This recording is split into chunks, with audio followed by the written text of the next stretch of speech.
Kamusta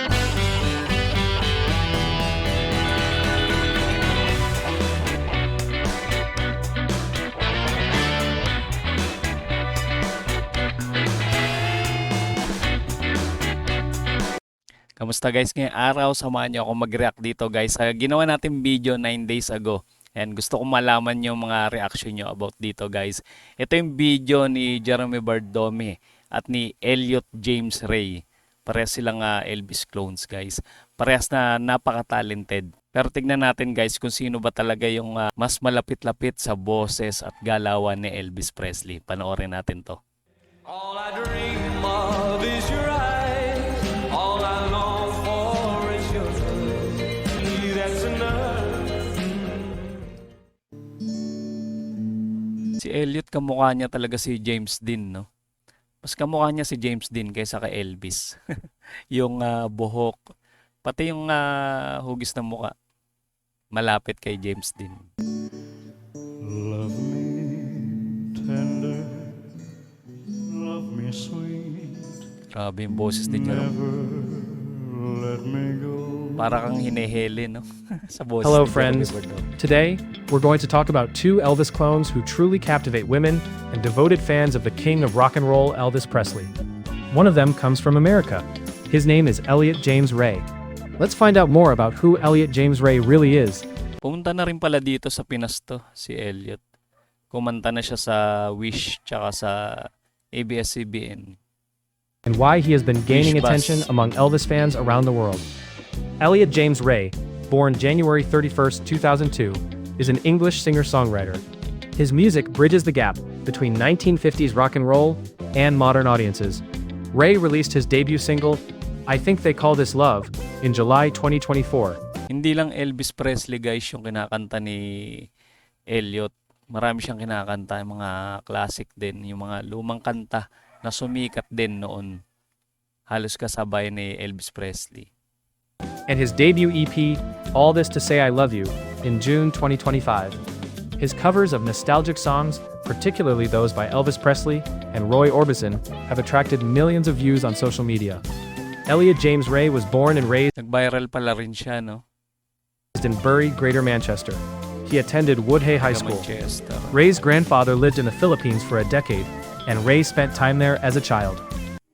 Shall I stay?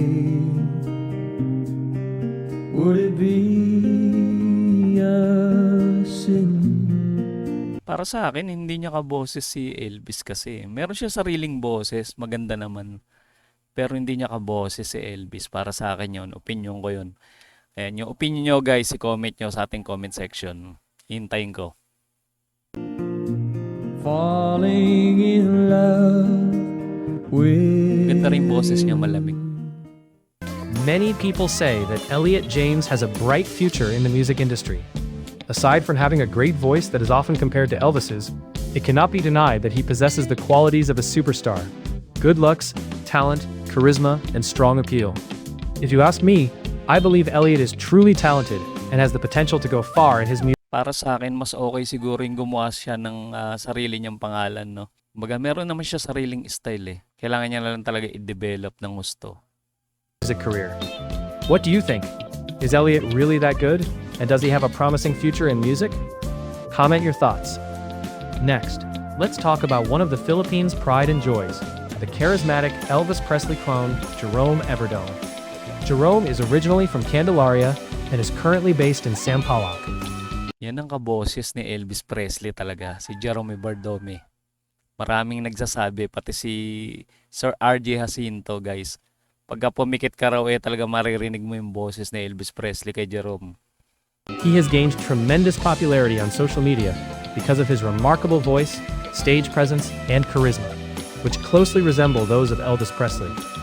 Jerome's talent and captivating performances have earned him a growing fan base, making him Lalo yung unang salang niya no, sa Itbulaga. Kaboses niya talaga si Elvis dun.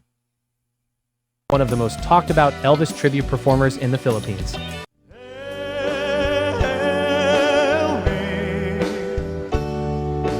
Tell me that your sweet love hasn't died. Give me Husay one more talaga. chance just to keep you satisfied.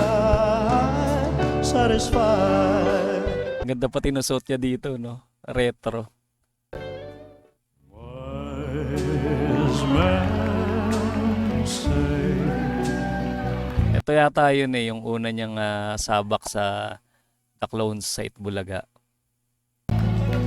only fools rush. Yung makikita niyo yung reaction ni Sir Joey tsaka ni Bossing Vic. Talaga ng mga sa boses ni Jeremy Bardome. It was not easy for Jerome to take the path that led to the fame he enjoys today. There were people who doubted him and did not believe in his abilities. Sa mga hindi nakakaalam guys, meron din YouTube channel si Jeremy Bardome. Pagkakaalam ko ito sa YouTube niya to eh. Itong parang nag-cover siya ng isang kanta. However, instead of being discouraged, Jerome worked even harder to improve his singing skills. He used the doubts of others as fuel to become an even better singer. Unfortunately, he still did not win the segment on Itbulaga. Yun na nakakatawa kay Jerome Bardome. Kahit hindi siya yung nag-champion, sa labas, nagkaroon pa rin siya ng karera, no? Tuloy-tuloy pa rin yung suporta, yung kasikatan niya. Suporta ng mga Jeromantics sa kanya. At marami siyang gigs, mga concerts, yung kabi-kabilaan guys, yung blessings na dumating sa kanya kahit wala na siya dun sa The Clones sa Itbulaga. That experience became the reason new opportunities opened up for Jerome Iba Averdome. talaga pagka-talented. Since then, Jerome has had countless concerts and guest appearances. His fan base continued to grow, and eventually he named them the Jeromantics. Dami niya rin mga interviews. Jerome is an example of a Filipino who dared to dream and never gave up despite life's challenges. And you, my friend, what can you say about Jerome's talent and dedication to music? Share your thoughts in Yung iba kasi pagkatapos sa matalo sa isang contest, parang nawawala na ng pag-asa, no? Hindi na nagpapatuloy yung mga ibang singers. Pero ito si Jerome talagang pinursu niya yung kanyang pangarap sa labas ng pagkatapos ng The Clones.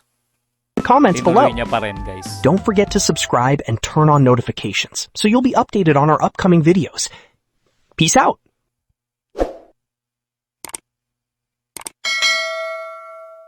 O, diba guys? Pareha silang mahusay ni Elliot. Pero sa tingin nyo, ako sa tingin ko guys, mas malapit talaga yung boses ni Jeremy Bardome kaysa kay Elliot. Kung kayo naman tatanungin ko guys, sino yung mas malapit ang boses kay Elvis Presley? I-comment nyo lang sa ating comment section. Paano hanggang dito na muna, kita-kits ulit tayo sa mga susunod pang reaction video.